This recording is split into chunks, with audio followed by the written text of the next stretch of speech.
Bell মাখা করতে গিয়ে কি করলাম আর বেল মাখাটা খেতেই বা কেমন হয়েছিল সবটাই আজ তোমাদের সাথে এই ভিডিওতে শেয়ার করব।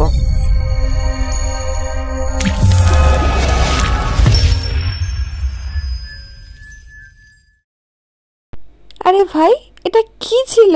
এটা কি হয়েছিল আমাদের সাথে? চলো বেশি কথা না বলে পুরো ভিডিওটা শুরু করা যাক। আরে দাঁড়াও, এখনো তো আমার বলাই হয়নি। হ্যালো এভরিওয়ান, আমি অনিন্দিতা। আশা করি তোমরা সবাই ভালো আছো। আমি কিন্তু খুব ভালো আছি। আর ভালো না থাকলে কি এই শীতের দুপুরে বেল মাখা করতে পারি? চলো, অনেক কথা বলে ফেলেছি, এবার আর কোনো কথা না বলে সোজা বেল মাখাতে মনোযোগ দেওয়া যাক। বেল মাখাতে যা যা দরকার ছিল সবকিছু আমি সুন্দরভাবে সাজিয়ে গুছিয়ে নিয়েছিলাম। প্রথমেই লেগেছিল বেল, কারণ বেল ছাড়া বেল মাখা অসম্ভব। আমি কিন্তু বেশি কিছু জিনিস এখানে ব্যবহার করিনি। এখানে ব্যবহার করেছিলাম চিনি, লঙ্কার গুঁড়ো, লবণ, কাঁচা লঙ্কা, ধনেপাতা, সরিষার তেল। বেল মাখানোর আগে প্রথমে বেলগুলোকে এরকম বলের মতো নিয়ে একটু খেলা করতে হয়। তারপর একটা পাত্রের মধ্যে জল দিয়ে বেলটাকে ভালোভাবে ধুয়ে নিয়েছি। টক জিনিসের মধ্যে আমি কিন্তু কেবলমাত্র এই বেলটাই বেশি পছন্দ করি। আর আমার মতো তোমরাও কি বেল খেতে পছন্দ করো? অন্যান্য যে টক জিনিসগুলো রয়েছে সেগুলো কিন্তু আমার অতটাও পছন্দ না। এবার বেলটাকে ভাঙছিলাম। প্রথমেই দেখলাম যে বেলটা কাঁচা। সেকেন্ড বেলটা ভেঙে দেখলাম এটা কিন্তু বেশ ভালোই পাকা রয়েছে। আর একটা এত সুন্দর স্মেল বেরোচ্ছিল না যে কি বলবো। তারপর থার্ড বেলটা দেখে প্রথম থেকে আমার মনে হচ্ছিল যে এর মধ্যে কিছু একটা গড়বড় রয়েছে। তো দেখলাম এই বেলটা কিন্তু পুরোটাই খারাপ। বেলটার সাথে সাথে আমার ভাগ্যটাই খারাপ, কারণ অন্যান্য বেলগুলো ছিল কাঁচা, শুধুমাত্র একটা বেলই পাকা ছিল। আর পাকা বেল না হলে বেল মাখা খেতে আমার কিন্তু একদমই ভালো লাগে না।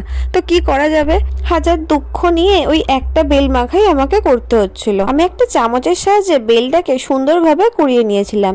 এবার এর মধ্যে যেই জিনিসগুলো দরকার সেই জিনিসগুলো আমি দিয়ে দেব। প্রথমে আমি কাঁচা লঙ্কাটা সুন্দরভাবে কেটে নিয়েছিলাম, তারপর কেটে নিয়েছিলাম ধনেপাতা। যে কোনো জিনিসের মধ্যে ধনেপাতা দিলে তার টেস্টটাই কিন্তু একদম পাল্টে যায়। আমার তো এটা খুব ভালো লাগে। তোমাদের কার কার ভালো লাগে অবশ্যই কিন্তু কমেন্টে বলো। তারপর ওর মধ্যে একের পর এক জিনিসগুলো দিয়ে দিচ্ছিলাম। প্রথমে দিয়েছিলাম চিনি, লবণ, তারপরে দিয়েছিলাম সামান্য একটু লঙ্কার গুঁড়ো, কাঁচা লঙ্কা, ধনেপাতা কুচি, আর সবশেষে দিয়েছিলাম সরষের তেল।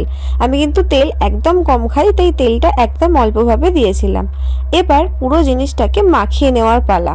সত্যি কথা বলতে মাখাতে মাখাতে না পুরো জিভের মধ্যে জল চলে আসছিল, কারণ আমি কিন্তু বেল খেতে খুবই ভালোবাসি, যেটা আমি প্রথমেই বলেছি। আর আমি এটা লাইভও করেছিলাম, ভেবেছিলাম যে তোমাদের সাথে লাইভে পুরোটাই শেয়ার করব, কিন্তু নেটওয়ার্ক প্রবলেমের জন্য আমি কিন্তু লাইভটা কন্টিনিউ করতে পারিনি। দেখতে বেল মাখা কিন্তু কমপ্লিট। এবার ওই বেলের খোলটার মধ্যে বেলটা আমি সুন্দরভাবে ভরে দিচ্ছিলাম। এরকম ভাবে না আমরা ঠিক যখন স্কুলে যেতাম, স্কুলের বাইরে একটা কাকু বসতো, ঠিক এই রকম ভাবে বেল মাখা করে এর মধ্যে দিত। আর খেতে জাস্ট ওয়াও লাগতো। আমার কিন্তু স্কুল লাইফটা খুব সুন্দর ছিল। আমি এখনো আমার স্কুল লাইফটাকে খুব মিস করি, কারণ স্কুল লাইফে আমার অনেক স্মৃতি জড়িয়ে রয়েছে। যাক, অনেক কথা বলে ফেলেছি, এবার খেয়ে দেখি মাখাটা কেমন হয়েছে। মাখাটা কিন্তু জাস্ট সেই লেভেলে রয়েছিল, এক কথায় কিন্তু অসাধারণ। এমনিতেই কিন্তু ঠান্ডাটা বেশ ভালোই পড়েছে, আর শীতকালে এই রোদের মধ্যে বসে এরকম টক ঝাল বেল মাখা খেতে কার না ভালো লাগে বলো? আমার তো খুব ভালো লাগছিল। আমার ইচ্ছা আছে নেক্সট টাইম আরো কিছু একটা মাখা করার। আমার তো দুপুরটা জাস্ট জমে গিয়েছিল। তারপর তোমরা বলো তোমাদের ভিডিওটা কেমন লাগলো। ভিডিওটা যদি ভালো লেগে থাকে অবশ্যই কিন্তু কমেন্টে জানিও। টাটা।